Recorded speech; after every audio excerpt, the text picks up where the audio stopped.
Assalamu alaikum everyone. I am Dr. Muneeba Ahsan Sayeed, working as Assistant Professor Infectious Diseases at Sindh Infectious Diseases Hospital and Research Center.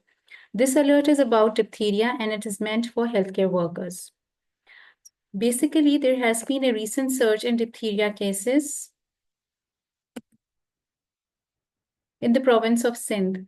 In the current year, 2024, 243 suspected cases have been reported, of which 24% were less than 5 years of age and 76% were more than 5 years. Of these cases, 98 cases were reported from Karachi. Diphtheria is a potentially life-threatening bacterial infection which is caused by toxin-producing strains of Corynebacterium diphtheriae.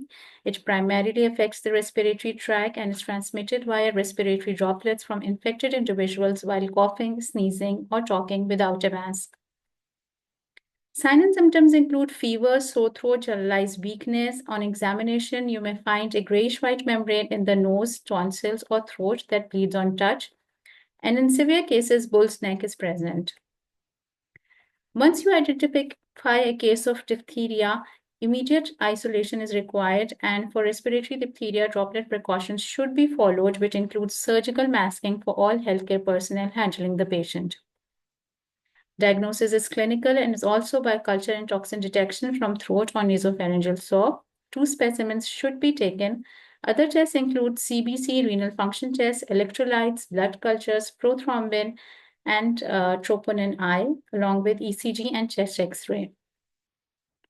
Management involves isolation of the patient as soon as possible for droplet precautions, prompt administration of diphtheria antitoxin, antibiotics, supportive care including airway management, and prophylaxis for close contacts.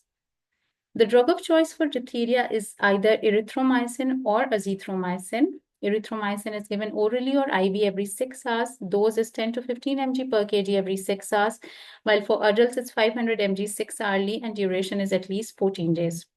Azithromycin dose in children is 10 to 12 mg per kg once daily, and for adults it's 500 mg once daily. Diphtheria antitoxin is the mainstay of treatment and its dose is dependent on the clinical stage of the disease. For pharyngeal or laryngeal disease and duration of less than 48 hours, the dose is 20,000 international units of DAT. For nasopharyngeal disease having extensive pseudomembrane of duration less than 48 hours, 40,000 international units of DAT is required. And for illness having diffuse swelling of the neck or any disease of having more than 48 hours duration or severe disease with respiratory distress and shock, the dose is 80,000 international unit. 1 vial of that contains 10,000 international units. Complications include myocarditis. For that, you need to monitor serial troponin levels with echocardiography, prenatal palsies, and neuropathy. The decision of de-isolation depends on culture negativity. So 2 throat swab cultures, which comes negative, taken 24 hours apart after completion of antibiotic therapy, or minimum of 2 days after completion of antibiotic course, you can de-isolate the patient. Close contact prophylaxis, for that, ideally obtain throat swabs of all household and healthcare contacts before administering prophylactic antibiotic. The prophylaxis include azithromycin, or erythromycin. It is given for 7 days. Post-antibiotic therapy, diphtheria vaccination is required. If already vaccinated, booster shot should be given. If less than 7 years of age and partially vaccinated, pentavalent vaccine is given. If more than 7 years old and unvaccinated or partially vaccinated, TD or Tdap dose should be given. For healthcare workers at risk of exposure to diphtheria and have received primary series of Tdap in childhood should receive booster Tdap vaccine shot every 10 years. Unvaccinated healthcare workers, for them, Tdap or TD primary series should be given at 0, 1, and 6 months with Tdap as the first shot. Preventive strategy, the mainstay is primary immunization with 3 doses of pentavalent vaccine at 6, 10, and 14 weeks of age. It should be completed.